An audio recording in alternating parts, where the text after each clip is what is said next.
కంచు మోగినట్లు కనకం మోగుతుందా? మోగదు. అసలు ఆ ఛాన్సే లేదు. కానీ బంగారం రేటు పెరిగిన తీరు తర్వాత పసిడిని కాస్త పక్కన పెట్టి ఇతర లోహాల వైపు చూడాల్సి వస్తోంది. అంతేకాదు ఇక రాబోయే రోజుల్లో పుత్తడి బదులుగా ఇత్తడో కంచునో ఇంకా వీలు కాకపోతే రాగి లోహాలను కొనుక్కొని సంతోషపడేలా పరిస్థితి తయారైంది.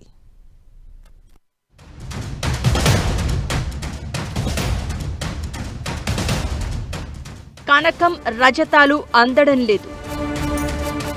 Common men heart break. Gold silver రేటుతో షేక్. ఇక ఇత్తడి కంచు కాస్త ఘనంగా అయితే రాగి. ఇదేం జోకుగా చెప్పడం లేదు. రాబోయే 5 ఏళ్లలో ఇదే పరిస్థితి నిజంగా మారుతోంది. ఇప్పటికే కనకం రజత లోహాలు లక్షల రేట్లు దాటిపోవడంతో జనం ఆలోచనలో మార్పు వస్తోంది. ఇన్వెస్టర్లైతే ఇక మనం ఈ ఖరీదైన లోహాలకు బదులుగా చీప్గా ఉన్న రాగి వైపు చూడడం బెటర్ అనే థాట్కి వచ్చేశారు.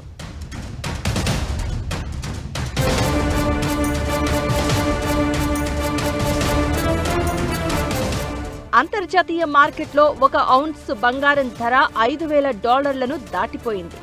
దీని ప్రభావం దేశీయ బంగారం అమ్మకాలపై పడింది. పెరుగుతున్న భౌగోళిక రాజకీయ అనిశ్చితుల నేపథ్యంలో బంగారం ధర రికార్డు స్థాయికి చేరింది. దీంతో అసాధ్యం అనుకున్న రేట్లకు పసిడి ధర చేరడంతో జనంలో నిస్పృహ ఓ రేంజ్కు చేరింది. అంత మాత్రాన షాపుల్లో సందడేం తగ్గలేదు. హై క్లాస్ నియో రిచ్ ఫ్యామిలీలు ఇంకాస్త దర్జాగానే కొనుగోళ్లకు దిగుతున్నారు. ఏకంగా 1,60,000 దాటినా ఒక్క తులమైనా కొనాల్సిందే అనే ధోరణి కనిపిస్తోంది. ఈ తరుణంలో సాధారణ జనం ఇక మనం ఏ ఇనుమో రాగో కొంటే బెటర్ అనుకుంటున్నారు. పుత్తడి బదులుగా ఇత్తడిని చూసినా కాపర్, బ్రాంజ్, బ్రాస్ మెటల్స్ ట్రెండింగ్లోనూ ఎలాంటి తగ్గుదల లేదు. పైగా ఇవి మన దేశంలో వంట పాత్రల రూపంలో ఎలక్ట్రికల్స్, ఎలక్ట్రానిక్స్ రంగాల్లో విరివిగా వాడుతూ ఉంటారు. ఇండస్ట్రియల్ అవసరాలు, ఫార్మా రంగంలో, అలానే హెల్త్ కేర్ సెక్టార్లలోనే కాకుండా అడపాదడపా మనం రాగిని కడియాలు, ఉంగరాల రూపంలో వాడుతూ ఉంటాం. ఇప్పుడు కాపర్ రేటు MCXలో కేజీకి 1,284కి అటూ ఇటూగా ఉంది. ఇదే బయట మార్కెట్లో హై ప్యూరిటీది కేజీకి 600 నుంచి 750 రూపాయలు పలుకుతోంది. ఇక ఇందులో ఎలక్ట్రిక్ వైర్లలో వాడే ఇన్సులేట్ కాపర్ అయితే చాలా చీప్గా 350 రూపాయల నుంచి 500 వరకు ధర పలుకుతోంది.